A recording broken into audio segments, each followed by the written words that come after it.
Knitting techniques. How to knit the knitted cast-on. English style.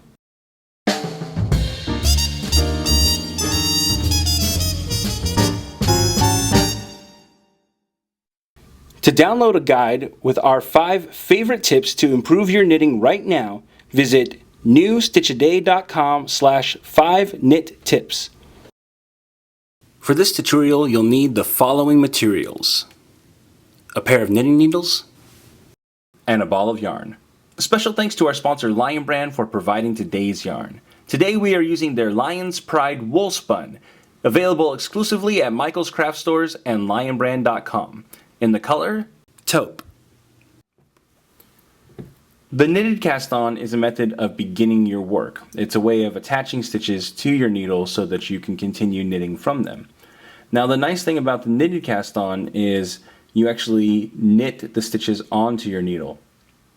So if you're a beginner who's trying to learn how to knit, this is my favorite method because it teaches you the knit stitch as you are casting on your stitches. So you kill 2 birds with 1 stone. It's also a pretty easy method of creating your stitches. So you don't have to measure out yarn or anything while you're casting on. You can continue casting on into infinity if you needed to, and you don't have to mess with the long tail of something like the long tail cast on where you have 2 pieces of yarn that you're trying to measure out and you might run out of. This is also a method that you would use to cast on in the middle of your work if you're doing something like a buttonhole. So let me show you how we do this technique. Alright, step 1, we are going to make a slip knot, and we will place that onto our needle. Then for step 2, we are going to insert our working needle into the slip knot going knitwise. Okay. For step 3, we're going to yarn over our working needle and draw the yarn through. And for step 4, we're going to pull some slack out on that stitch and place it onto the working needle, like so. And then we will just tighten that down.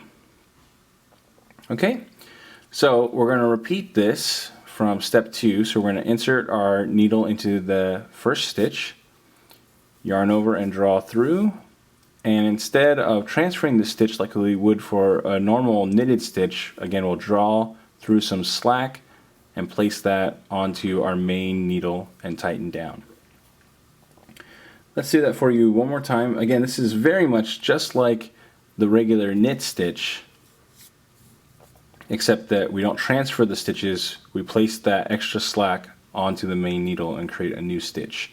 Now, what I like to do, rather than when I'm pulling this slack out and placing the loop and removing it, I just tighten it down with my needle still in the stitch. Now the reason why I do this is 1, to save time so that I don't have to keep inserting my needle, but 2, this also makes the edge a little bit more loose, and I can tighten this down without having to worry about my cast on being too tight. Okay, so if you're someone who has problems with a really tight cast on, this might be a really good method for you to try out.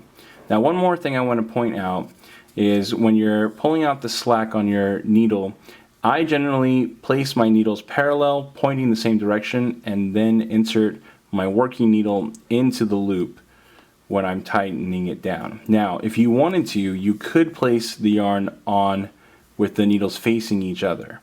That's not going to make a big difference, but you should pick one way and just do that. You shouldn't alternate or go back and forth from one method to the other. Pick one and just keep doing that. Okay, so that's how we do the knitted cast-on. Hey, I'm Johnny Vasquez, founder of New Stitch a Day and your teacher for this tutorial. I want to thank you so much for taking the time to learn from us. If you'd like to see more videos just like this, we produce new content every single day, hence New Stitch a Day. You can click the subscribe button so that you don't miss a single stitch.